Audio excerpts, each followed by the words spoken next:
Saya ada sebuah kisah true story yang saya alami sendiri. Saat pembangunan Menara 165, saat itu terhenti di lantai 4. Anda bisa bayangkan, uangnya habis, dukungan habis, tidak ada apa-apa lagi, tidak ada satupun yang mendukung. Saat itu orang-orang sudah mengatakan, lihat, Ari Ginanjar gila, Ari Ginanjar tidak akan berhasil. Kemudian mulai orang-orang menasehati saya. Sudah saya bilang, dulu harusnya kamu jangan buat itu, sekarang lihat. Dan kemudian teman-teman saya menjauh. Jangan dengan teman, bayangan pun lari untuk menjauh. Karena kalau dekat dengan saya akan sharing dan saya akan minta bantuan. Sehingga banyak sekali alumni SQ yang ketakutan dan pergi menjauh dan tidak mau membantu saat itu. Lalu tiba-tiba bapak saya bilang, dia manggil saya A, coba sekarang lakukan ini. Apa itu? Saya tanya. Doakan saja semua orang yang ada di sekitarmu yang kamu lihat. Tukang bakso, supir bis, tukang sayur, orang-orang miskin, orang-orang susah. Siapa saja yang kamu lihat, kamu doakan. Lalu saya doakan. Saya tidak peduli. Pokoknya melihat orang saya doakan. Kalau melihat orang gemuk, saya doakan kurus. Yang kurus saya doakan gemuk. Orang yang miskin saya doakan jadi kaya. Orang yang kaya saya doakan jadi sejahtera. Orang yang sakit saya doakan sembuh. Pokoknya ngelihat apa saja saya doakan. Bahkan kucing lewat pun saya doakan dapat makan.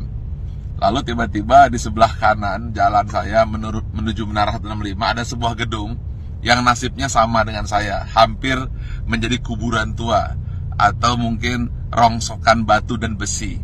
Setiap hari saya doakan, berdua dengan bapak saya. Setiap saya lewat saya doakan. Believe it or not, setelah 2 tahun tiba-tiba ada satu orang mulai bersih-bersih. Ada yang kerja ini. Besoknya 2 orang, 4 orang, dan akhirnya mulai banyak orang kerja. Gedung yang milik orang yang saya tidak tahu siapa yang punya gedung itu, kemudian tiba-tiba selesai. Saat yang bersamaan, believe it or not, Menara 165 selesai, 25 lantai dan masjid di puncaknya, yang katanya menjadi masjid tertinggi nomor 2 di dunia. Nomor 1-nya saya tidak tahu ada di mana. Saya ingin sampaikan ini, bahwa kita harus senantiasa berpikir positif, senantiasa mendoakan orang lain, dan jangan berpikir negatif. Setiap melihat apa saja, doakan. Atau ketika melihat orang berdoa, aminkan. Intinya, jangan pernah berkata negatif, jangan pernah berpikir negatif. Jangan pula bahkan berbisik negatif. Jadi jangankan mulut, hati pun selalu positif dan positif. Itulah rahasia yang selalu saya lakukan hingga hari ini. Dan believe it or not, semua kebaikan-kebaikan yang datang, keburukan-keburukan, alhamdulillah terhindar. Ya tentu saja ada sedikit-sedikit, tapi tidak mampu merusak hati kita. Jadi senantiasalah berpikir baik, kemudian berhati baik, berbicara baik, hasilnya akan baik, yang datang akan baik. Tapi kalau hati buruk, kemudian pikiran buruk, bicara buruk, tindakan buruk, yang buruk akan datang padamu.